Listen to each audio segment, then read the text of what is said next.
Oke guys, balik lagi di Papia Channel. Jadi kali ini kita mau review kettle elektrik ya, yang portable teman-teman. Jadi ini mereknya Magisean. Ini bungkusnya seperti ini. Lalu kita dapat untuk tempat naruhnya nih, karena dia portable ya, bisa untuk traveling. Lalu di sini ada buku manualnya. Nah kita lihat sepintas buku manualnya teman-teman. Jadi yang paling penting itu kalian harus tahu di sini ada dua mode.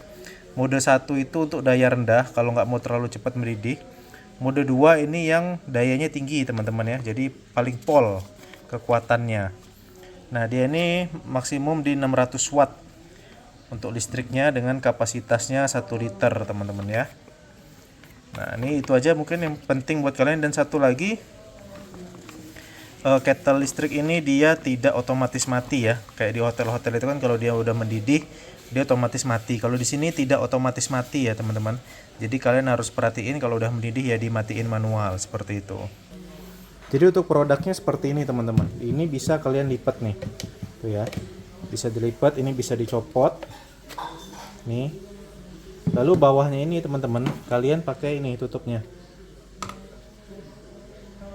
Jika tidak sedang digunakan, ini kan bolong. Ini kalian bisa tutup aja nih kayak gini nih teman-teman. Tuh. Ditutup. Nanti ini masuk ke dalam ya. Tuh. Ini tutup. Jadi portable ya teman-teman. Bisa dibawa ke mana-mana. Ketika mau dipakai, ini kita bisa buka. Kita bisa angkat teman-teman ya. Nih bawahnya. Bawah ini kita buka dulu. Tuh. Baru kita pasang yang ini karena pemanasnya itu ada di sini teman-teman. Baru kita pasang dan ini dia waterproof ya. Karena ada karetnya di sini.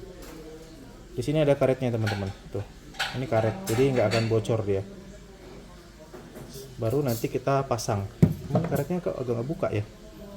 Kita masukin dulu ya.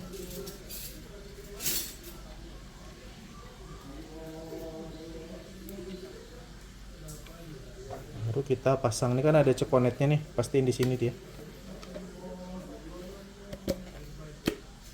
Ada tandanya kunci buka. Kita putar aja nih. Nah, kita buka. Di sini ada on off-nya ini 1 2 tadi. Kalau 2 ini mode cepat, kalau 1 mode lambat. Kalau 0 ya mati dia, teman-teman. Dan untuk colokannya di sini ya.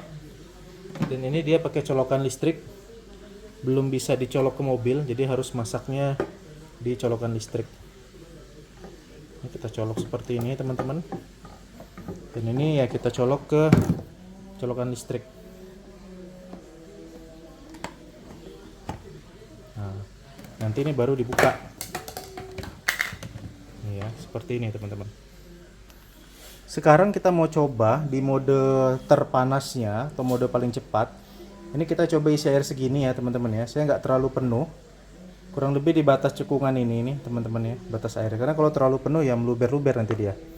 Dan nggak saya tutup karena saya mau hitung berapa lama dari air keran ini dia sampai mendidih ya di mode kedua.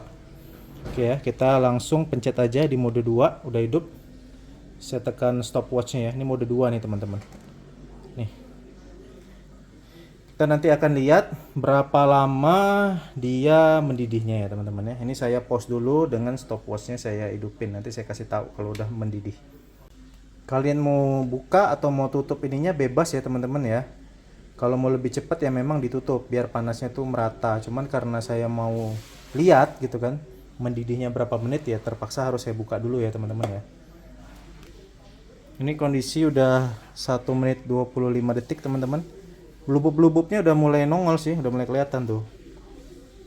Nah ini ya. Udah mulai kelihatan blubub-blububnya. Ini kondisi di 3 menit 23 detik sudah mulai blubub-blubub tapi belum mendidih banget ya teman-teman ya. Jadi mungkin menurut saya kelemahannya itu di karet di sini ya. Yang untuk nyambunginnya ini teman-teman. Karena ini kan airnya mendidih. Dan ada karetnya di sini. Takutnya karetnya cepat getas sih. Mungkin itu aja kelemahan di produk ini ya. Kalau dalam jangka waktu lama. Karena pasti nggak akan tahan lama itu karetnya teman-teman. Biar nggak bocor. Lama kelamaan pasti akan bocor juga ininya. Sealnya atau pembatas atas bawahnya. Ini udah 5 menit 47 detik ya teman-teman ya. Udah mulai mau mendidih. Dan memang ketika masak air pakai ini nggak boleh ditinggal. Karena kalau ditinggal luber dia nanti mendidihnya, luber. Bahaya nanti kena listrik di belakang ini kan. Jadi harus diliatin, dipantengin, dia tidak otomatis mati. Ini di 7 menit ya, udah mau mendidih nih ntar lagi. Dan untuk di bagian luar ini panas ya teman-teman ya, jadi jangan kesentuh. Ini mendidihnya di kurang lebih di 12 menit ya teman-teman ya. Nah jadi gitu aja teman-teman, cukup oke, cocok buat untuk anak kosan gitu ya. Mau masak air bisa pakai ini aja. Di 12 menitan kurang lebih ya. Oke guys, gitu aja review kettle listrik kita kali ini. Semoga bisa memberikan informasi dan manfaat buat kalian semua. Terima kasih sudah menonton.